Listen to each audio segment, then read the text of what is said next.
Neseniai gavau labai fainą klausimą.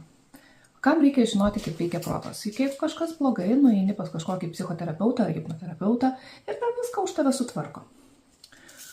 Tai duokit, aš jums papasakosiu tokį paprastą pavyzdį.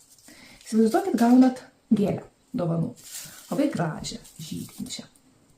Bet visiškai neįsivaizduojat nei kas per gėlė, nei kaip jie rūpintis. Maždaug įsivaizduoja, kad auga, vandens lygtais reikia, saulės būtų neblogai. Kartais žydi, kartais kažkas nuvysta, kartais lapai krenta, gal trąšų kažkokių kartais reikėtų, bet net neįsivaizduojat kokių, tiesiog kažką lygtais darot, kažkur lygtais nedarot. Ir gerai, jeigu viskas gerai, o jeigu kokie nors amarai užpuolė, arba ligos. Ir ta gėlytė, jinai anksčiau ar vėliau nyksta ir sunyksta visai.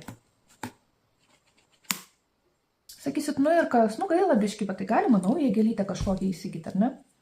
Bėda ta, kad gyvenime truputėlį kitaip viskas. Turim tik vieną protą, tik vieną gėlytę ir reikia žinoti, kaip teisingai ją rūpintis kiekvieną dieną, ne tik tada, kai jau lapai krenta. Labai panašiai ir su žmogaus psichika, reikia rūpintis savimi kiekvieną dieną, ne tik tada, kai jau nerimo priepuoliai užpuolė ar dar kažkokios kitos problemos. Ir čia aš jums į pagalbą siūlau regresinės hipnoterapijos ir pasąmonės transformacijos kursą, kuris prasideda jau balandžio 7 dieną.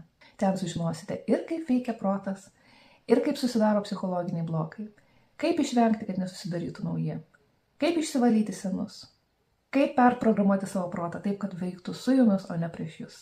Įgausite naudingų įrankių, kaip padėti sau ir kaip padėti kitiems.